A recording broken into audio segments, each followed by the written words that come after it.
Is this a cool background? I feel there's a lot happening right now. I feel like I'm the all-knowing note investor.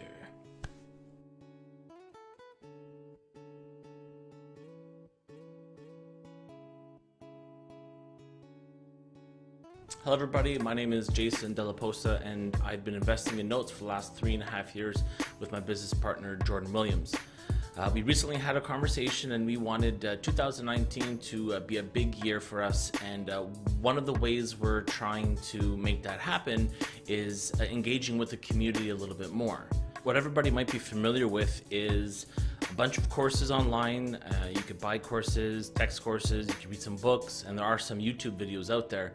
But one thing that everybody agrees on is real life experience is the best. You got to get out there, you got to buy a note and just see what the environment throws at you. That being said, if you're not a seasoned investor and you're just starting out, to get that real life experience is going to be pretty tough. So the objective of this video is to bring everybody on the journey live as it happens, from putting in offers, getting an offer accepted, implementing an exit strategy, and ultimately selling or holding the asset. Without further ado, let's just get started. Today's video is going to be the initial due diligence. We just received the full tape. We got to minimize it, shorten it up so that we can, it's something a little bit more manageable where we feel comfortable and able to put in some offers. So I'm going to switch over to the desktop view and we'll take a look. All right, so here's the tape for January. These are first lien mortgages. What I like to do is go through the states for the judicial or non-judicial. If it's contract for deed, it's not as bad, but for foreclosures and mortgages, you really kind of want to stay away from the judicial. Non-judicial normally is a quicker process and it's cheaper when it comes to, or if it comes to having to do a foreclosure. And when you have 290, if I'm not mistaken, yeah, 292 assets on a tape, it's a great way of shortening the list quickly.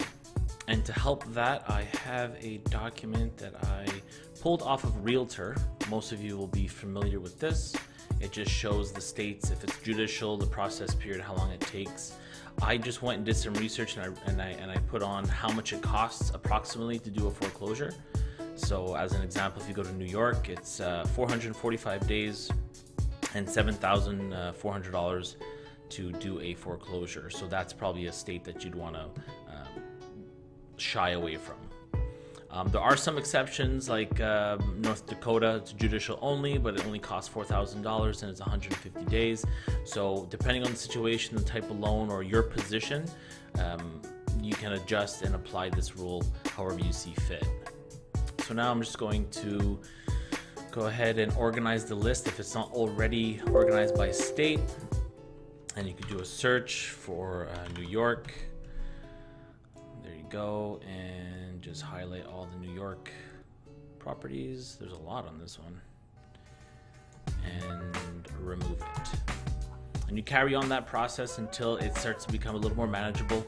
Just by doing that, we brought it down to 234 assets. So I'm gonna go ahead and do that, and then I'll come back and we'll see what we have left. So now that step one is done, we can move on to step two.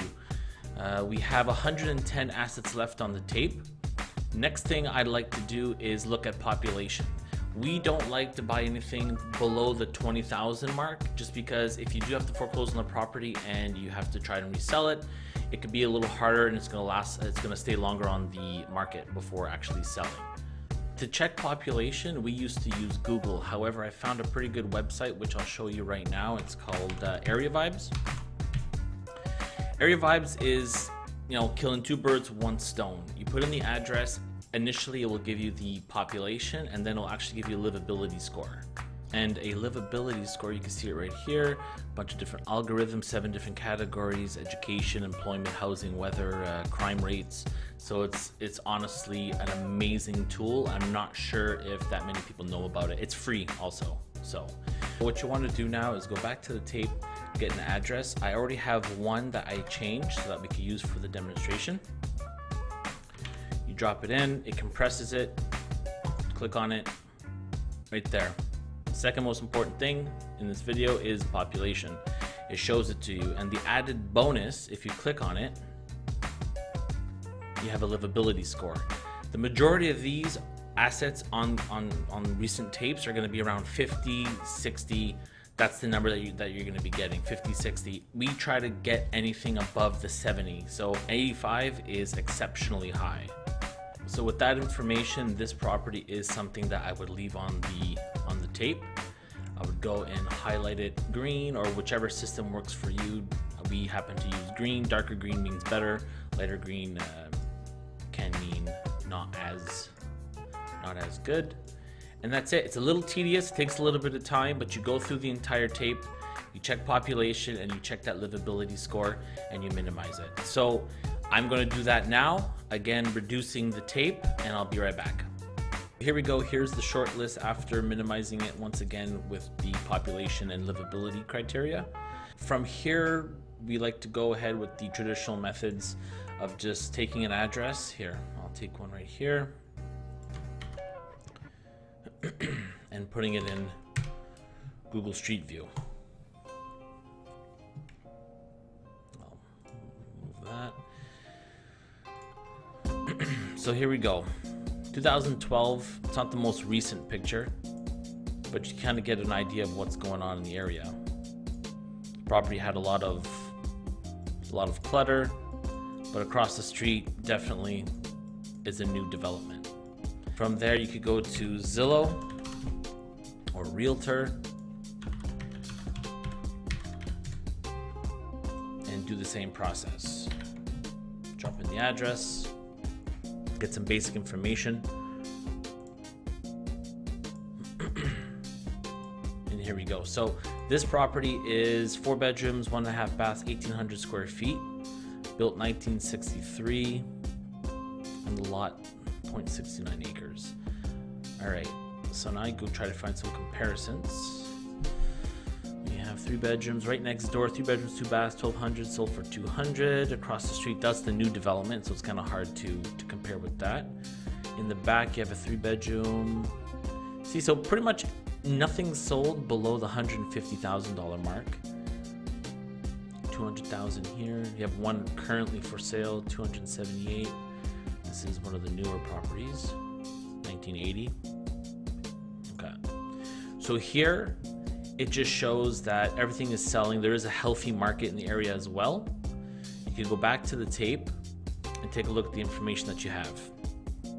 So the current property value, what the tape is saying the property is worth, is about 210. So in this case, they are pretty spot on. Total principal balance, what's left is 141,000. So that's good. There's a little equity in the property. With that information, keeping in mind that this is just the initial due diligence to get some offers out, I would feel comfortable offering about 45% on this property. So 63 to 64. So I'd go to 64,000.